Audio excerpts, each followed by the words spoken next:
आखिर क्या है रहस्य श्री कृष्ण के अपने मरे हुए भाई बहनों को जिंदा करने का।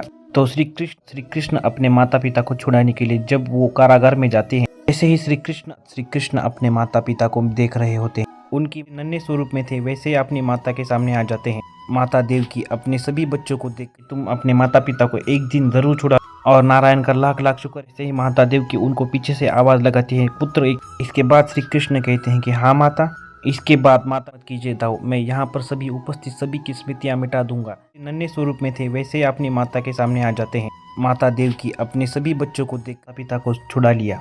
श्री कृष्ण वहां से जैसे ही थे, वो निशान देखकर श्री कृष्ण कहते हैं कि ये क्या है माते। वो भले दिखते हैं, वैसे ही वो उनको गले लगा लेते हैं, क्योंकि लंबा की थी। उस दीवार पर 6 भाइयों के श्री कृष्ण सौगंध कर कहते हैं कि तुम्हें अपने भाइयों की कसम है, श्री कृष्ण को जिंदा करके लाना ही होगा। इसके बाद श्री कृष्ण कहते हैं कि ये मैं कैसे कर लिए बहुत है कृष्ण। इसके बाद वासुदेव और माता देव की जैसे ही अपने बच्चों को गले लगाते हैं, वैसे ही हर एक है। इसके बाद बलराम श्री कृष्ण को कहते हैं कि अब तुम नारायण हो, ये सबको पता चल गया है।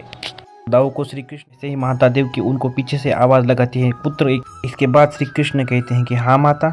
इसके बाद माता उन्हें सब पता है, लेकिन वो अपने माता से जानना चाहते हैं कि ये क्या है। इसके बाद माता देव की श्री कृष्ण को देखती है, वैसे ही वो भावुक हो जाती है और कहती है कि पुत्र कृष्ण, मुझे तुम तुम्हारे भाइयों के रक्त के निशान है। इसके बाद माता देव की श्री को एक साधारण मनुष्य हूँ। माता देव की कृष्ण से कहती है कि मैं तुम्हारी माता हूँ, मुझसे झूठ मत बोलो।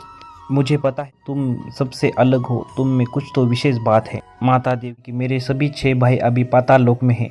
मरते समय जैसे वो नन्हे स्वरूप में थे, हाथ जोड़कर विनती करती है कि तुम्हें अपने भाइयों को जिंदा करना ही पड़ेगा। तो मथुरा आते ही वो पहले कंस का संहार करते हैं। कंस कृष्ण कहते हैं कि माता अपने कारागार में काफी कष्ट सहे हैं, मैं लिए बहुत है कृष्ण। इसके बाद वासुदेव और माता देव की जैसे ही अपने बच्चों को गले लगाते हैं, वैसे ही हर एक टाल सकता हूँ। बलराम दाऊ श्री कृष्ण को कहते हैं कि ये सृष्टि के नियम के विरुद्ध है, श्री कृष्ण है। इसके बाद श्री कृष्ण माता देव को कहते हैं कि माता, हम सृष्टि के नियमों को नहीं बदल सकते, आपको सिर्फ एक। माता देव की कहती है कि मेरे लिए तो ये भी बहुत है कृष्ण, मैं अपने बच्चों को पुनः आग भर। तो बलराम दाऊ को श्री कृष्ण कहते हैं कि नहीं दाऊ, ये मेरी माता की बच्चों को देखने के लिए मैंने उनको जिंदा किया है। आप उनको एक बार गले लगा लेंगे तो उनकी मुक्ति हो जाएगी। ने मुझसे पहली बार कुछ मांगा है तो मुझे वो पूर्ण करना ही पड़ेगा। इसके बाद वो अभी वापस करूँ। इसके बाद श्री कृष्ण उस दीवार के पास जाते हैं और दीवार के पास जाते ही एक लगाते हैं, कीर्तिमा उदगीर परेशवान को जिंदा करके लाना ही होगा।